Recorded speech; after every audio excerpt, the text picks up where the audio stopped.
Jangan berhenti menari.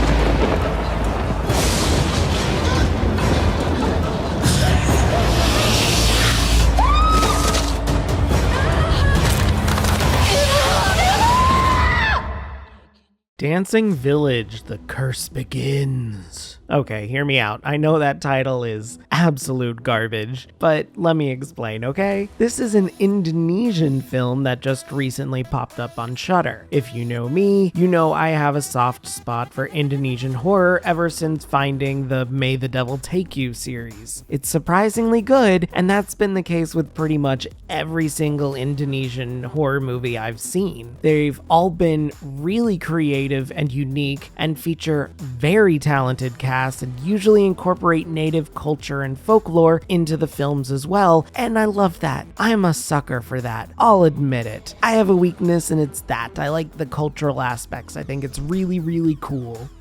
Sue me. And this movie certainly is no different to that, although it is way, way more tame in all regards. I think this is the tamest Indonesian film I've ever seen. There's barely any gore or body horror or anything particularly scary. This is way more focused on atmosphere than anything else. Let me explain, because the history and folklore this film uses for inspiration is really, really cool and probably will help understand the movie a bit more. So what is this movie even about? The Dancing Village, The Curse Begins, as you can probably guess from that title, is a prequel to another movie made after a well-known Indonesian writer known as Simple Man, who did the original Dancing Village, or KKN di Desa Penari, in 2022. Although it was by a different director, it became a movie. Simple Man just wrote the story, not the script. Maybe I'll check that one out later. It's on Amazon Prime, so I can watch it whenever, and it does have a sequel that I've heard is also pretty good, but I don't know. Either way, I heard this movie had a similar premise to the original film, so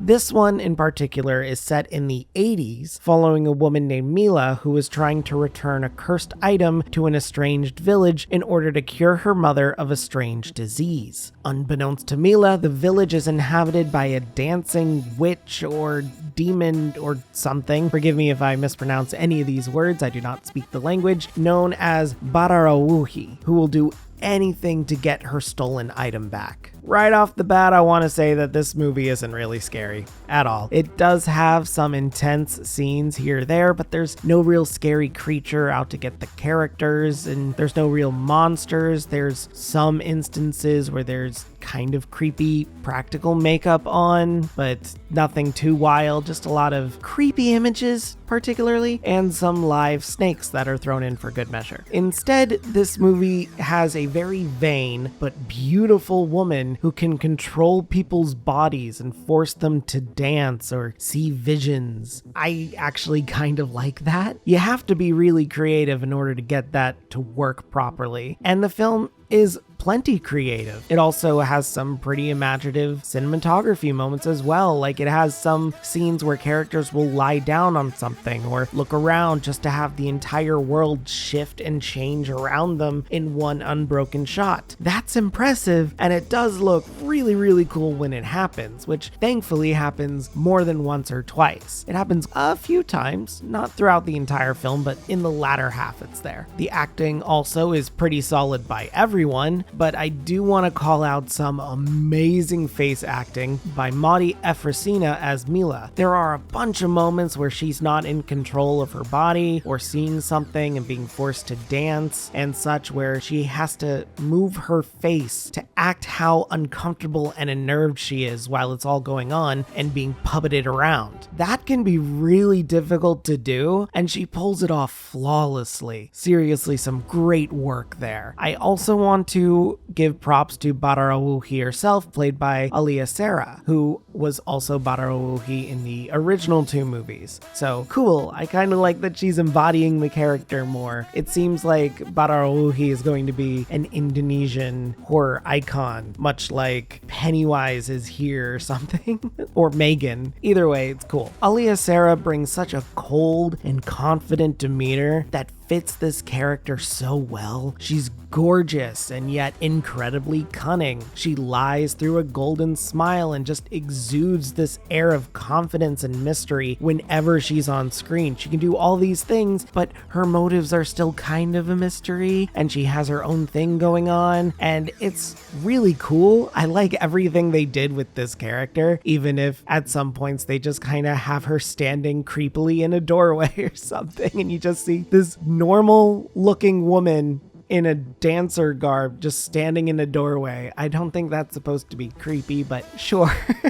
Why not? I feel like this film is probably better understood as well if you have some familiarity with the Badarawuhi myth, which let me get into real quick because it is actually really interesting, and I love when movies make me do this and make me look stuff up because I love it. It's so cool.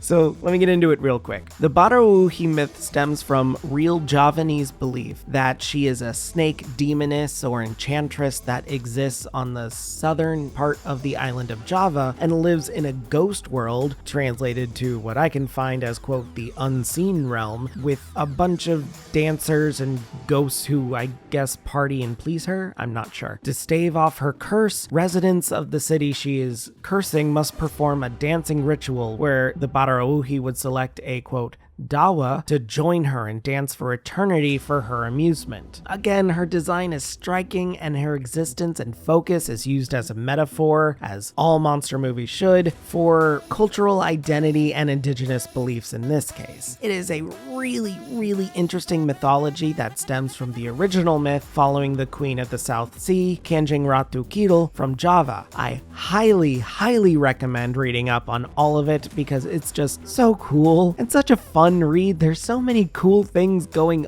on. So much fun. I love it when these movies have me do this. Even if the movies aren't that great and you just find something cool to look up and read up on. It's fun.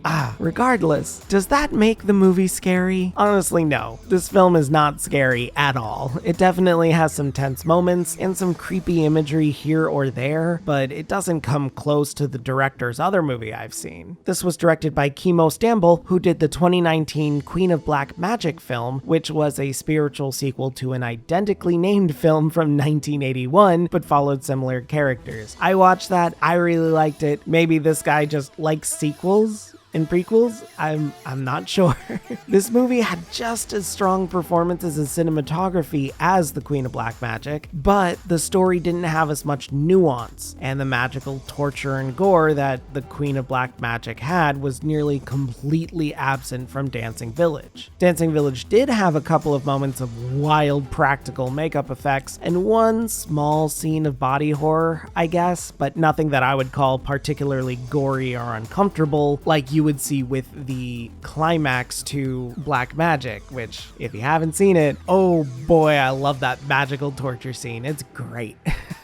The story for Dancing Village is also fairly mid, with characters doing predictable actions and very little going on for a while. The first half of this film is particularly slow. Even when Badarawuhi shows up throughout it, it's just still very slow. One character, too, is infuriatingly stupid, and I think that was the point. Like, he's supposed to be some sort of comedic relief, but oh my god, he's annoying. I don't know what that was about. Thankfully, the focus is never on him. He's just kind of there in the background every now and then. So, okay. I have heard that this movie has a very similar plot to the original one, so maybe that also dragged it down a bit. It isn't the highest rated from what I could find, but I don't know. I'm not sure. I'd have to see the original movie too, which I honestly might. It's by a different director whose work I haven't seen yet, so maybe I'll give that a try later. Let me know if you want me to give a review for that. If I were to make this particular film better though, I think I would have to add in some more gore and body horror and lean a bit heavier into Badarawuhi's influence. She does have plenty, but strength of her powers and what she can and can't do outside of the unseen realm is a little confusing because she can talk to some other people and make people see visions, but sometimes not, and maybe sometimes she's not supposed to be there. It's not really conveyed very well, but she is supposed to be like this goddess or witch or something, so I think it kind of makes sense. Maybe it's expanded in the other movies. Other than that, I do think this film could use a bit of a script rewrite, especially for the first half. It's a little slow, but otherwise I think this film is perfect if you have a squeamish stomach and are looking for some fun, tense folk horror driven by a completely different culture and belief set. I really like that. I feel like other people should really like that, so maybe. I think this is a great diving off point into Indonesian horror that will certainly set you up on the path to the better, more gory and creative pieces like, say, the Satan Slaves films and the May the Devil Take You franchise, which if you haven't seen it already, go see it. It's so good and messed up and awesome. I can't wait for May the Devil Take You 3. By all means, give this movie a watch or check out the first one on Amazon Prime. Ultimately though, from me, Dancing Village The Curse Begins gets a 6.5 out of 10 from me.